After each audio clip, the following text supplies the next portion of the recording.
Hello guys welcome back to many blog देखो note से खेली खेली मोर संध्या मुझे संध्या बेलू बाहर मंदिर कहीं मोर आसते जागर मुझे उपवास करी मतलब भोक भोक बहुत जोर लगुला मुंड मुंड मुझे उंधेला कहीं मोर निर्जल बसला मुझे भी सकाल खाई पी नी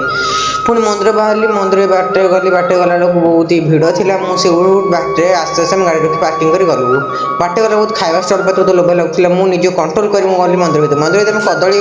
नड़िया बेलपत्र किଣା किणी गली आम गलु पूजा पाइंका ये देखो पूजा दृश्य के सुंदर देखा मंदिर भी कितने सुंदर भी सजाई मतलब तो बहुत ही बढ़िया लगुला आम गलु मंदिर को पूजा भोग करने आम भोग भोग कर सारी लास्ट को आम दीप जाली सारू दीप जाली सारापर मो पूजा सरीगला कई कड़ नथार मुझे कौन कली गोटे फल खाईदेली मंदिर एपट साइड उजार बस दीप जाली बसते मत बहुत इच्छा था कहीं मो सकाल एग्जाम थी मुझे उजार रही पारे ना ये बाटे देखा मुझे नाना ना कौन मेनसन करी मुझे किसी बुझीपारे आप खाली मुह देखी था मुझे घर को आसला छेना क्षीर दही राबिड़ी कदली मुझे बढ़िया पणा करदेली ये देखो आप पणा केमी लगुच मत कमेंट माध्यम जन पणा तो मुझे खाई आप कौन टेस्ट आस छाड़ा मुझे सब क्षीर दही छेना राबिड़ी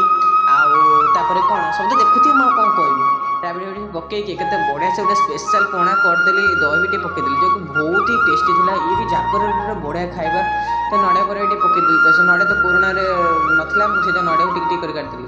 ये देखो खाइली मत बहुत ही टेस्ट लगे कि बेसी खाइल न पड़ी खाला हौ टाटा देखा नेक्स्ट टाइम ब्लॉग रे सब्सक्राइब।